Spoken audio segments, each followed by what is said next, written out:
Creo que la cuarentena fue una medida pronta y muy importante que se ha tomado, y luego todo lo que pudimos ir incrementando rápidamente desde el municipio. También se instaló el uso del tapa boca nariz, ¿no?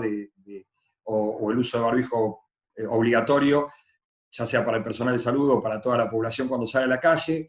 Y esas medidas creo que fueron muy útiles y en realidad fueron muy respetadas por el vecino en general. Hay barrios en los que uno ve que por ahí hay un poco de circulación, pero hoy es muy poco común poder ver a alguien que cuando está en la calle no tenga un tapaboca. Esas medidas de aislamiento, de distanciamiento social, ha hecho, creo que, como un factor fundamental para que no esté aumentando drásticamente el número de casos como por ahí hubiésemos pensado que iba a pasar si esto lo hubiésemos hablado hace un mes o 40 días. Así que creo que la respuesta de los vecinos está siendo muy útil, muy productiva, y el impacto sanitario que está teniendo se está viendo reflejado en los números. Esto no quiere decir que el número de casos no vaya a aumentar.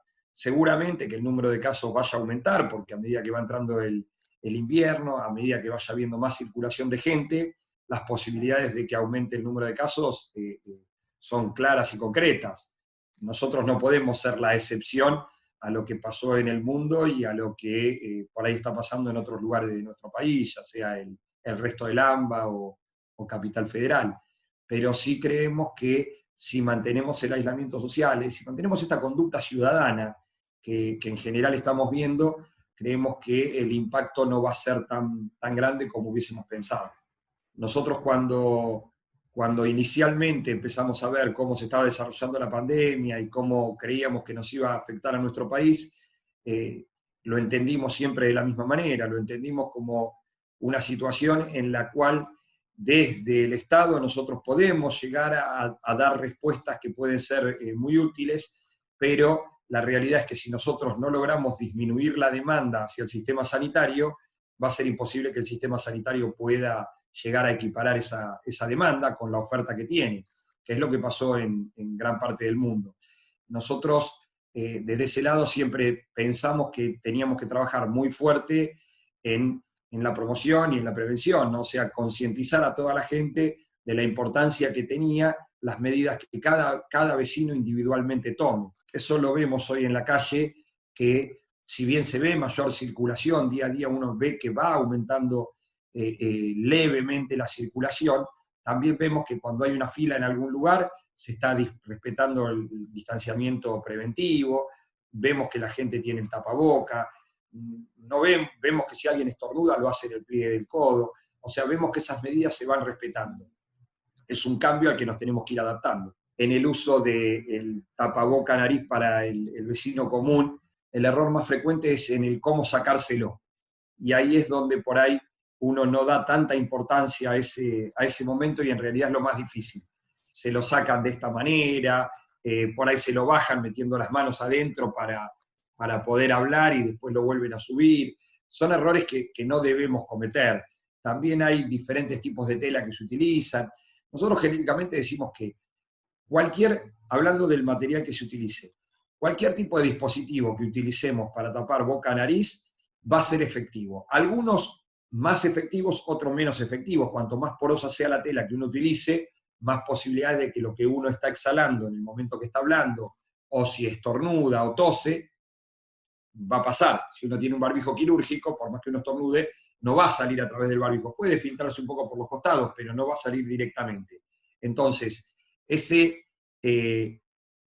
tipo de protección, digamos, es superior a otras. Se han visto muchos tutoriales. El intendente ha mostrado cómo armar con un trozo de remera, cómo armar un tapaboca de este estilo, al cual se le puede poner un papel de rollo de cocina o una servilleta de papel, lo cual eso también aumenta el filtro. Cuanto más nosotros le pongamos, mejor va a ser para poder evitar que lo que nosotros estamos exhalando cuando hablamos o cuando estornudamos pueda llegar a mayor distancia. Pero si nosotros nos ponemos algo que es de algodón y que por ahí es más poroso, algo también va a disminuir. O sea, por ahí lo que yo exhalo, en vez de llegar a 1,5 metros, va a llegar a 30 centímetros o 50 centímetros. Entonces, consideramos que también es útil. Son barreras, algunas barreras más efectivas y otras menos efectivas, pero en definitiva son barreras que estamos poniendo. En cuanto a cómo lo debemos retirar, bueno, es muy importante, siempre lo debemos retirar de atrás, sacándolo hacia adelante, dándolo vuelta y siempre, en el caso de los tapabocas, cada vez que salgamos, cuando volvemos a entrar a nuestro domicilio, lo mismo que con la ropa, nos la sacamos en algún lugar seguro y esa ropa debe ir a lavar. En el momento que salimos, mantener el distanciamiento social y el uso de tapabocas es fundamental y es lo que va a ser, digamos, dentro de todas las medidas preventivas, creo que son las más importantes y que van a hacer que el impacto no sea tan grande. Obviamente que el lavado de manos permanente es extremadamente importante. Cuando nosotros tenemos que ir a un lugar que queda más alejado, mucha gente utiliza el transporte público. El transporte público es uno de los focos de contagio más importantes. ¿Por qué? Porque es muy difícil mantener la distancia preventiva de 1,5 metros de distancia dentro de un transporte público.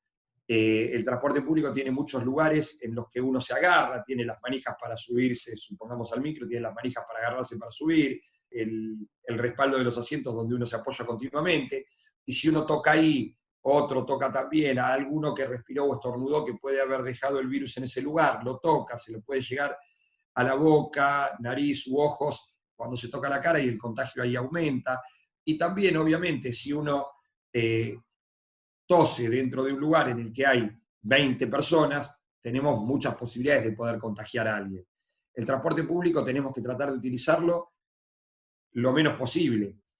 El pedido del intendente es muy claro, ¿no? De aumentar el número de frecuencia y disminuir el número de pasajeros. La forma de que el transporte público pueda ser efectivo para los vecinos, que puedan acercarse a sus lugares de trabajo, es esa sola, ¿no? Porque no pueden ir 50 personas como por ahí iban antes, ahora por ahí tienen que ir 15, y bueno, para eso hay que aumentar la frecuencia. Estas medidas yo creo que vinieron para quedarse. Va a costar que volvamos a manejarnos de la misma manera que nos manejábamos hasta diciembre, ¿no? Tiene un alto impacto sanitario lo que haga cada persona individualmente. Y acá lo estamos viendo claramente, ¿no?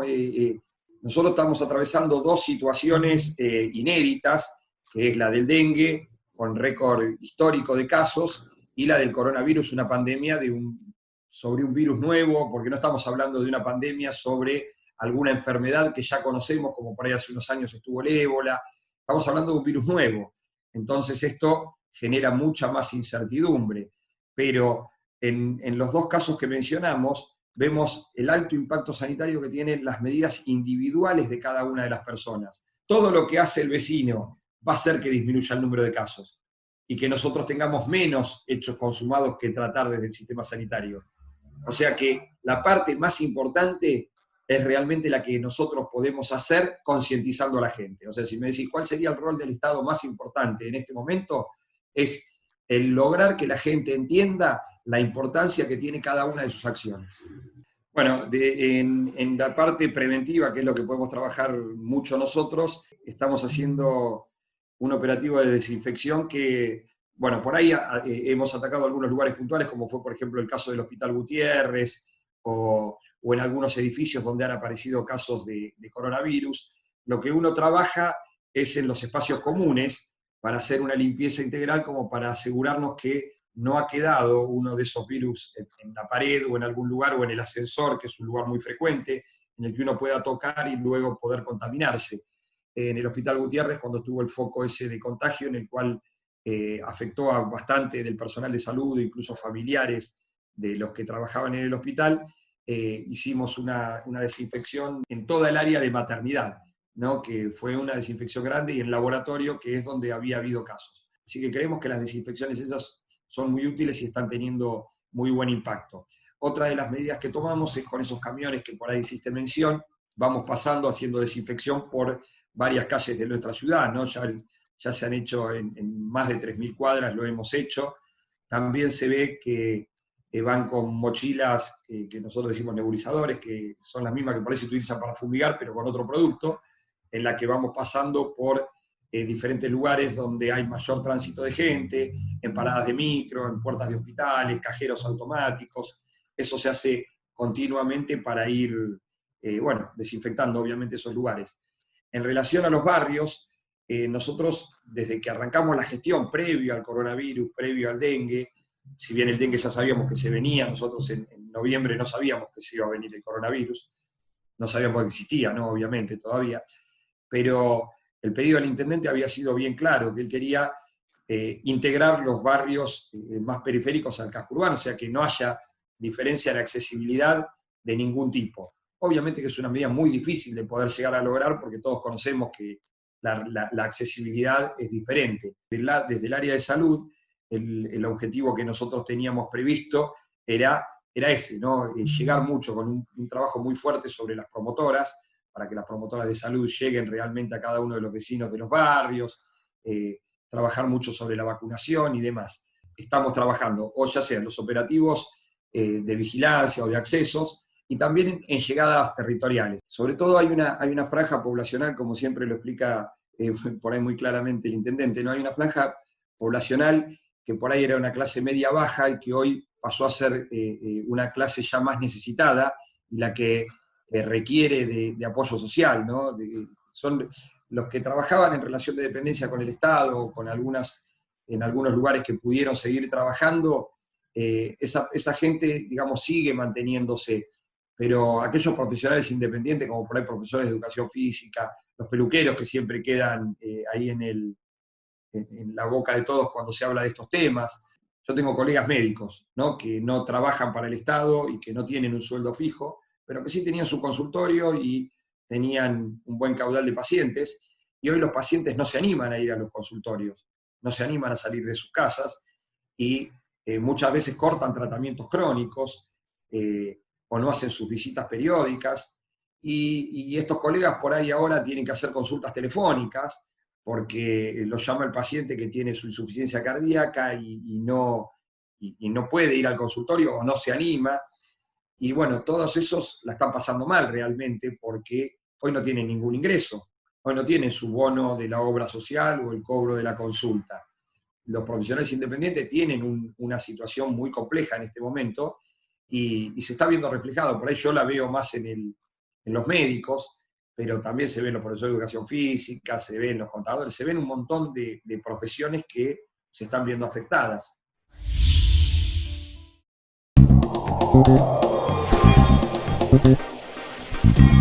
Thank you.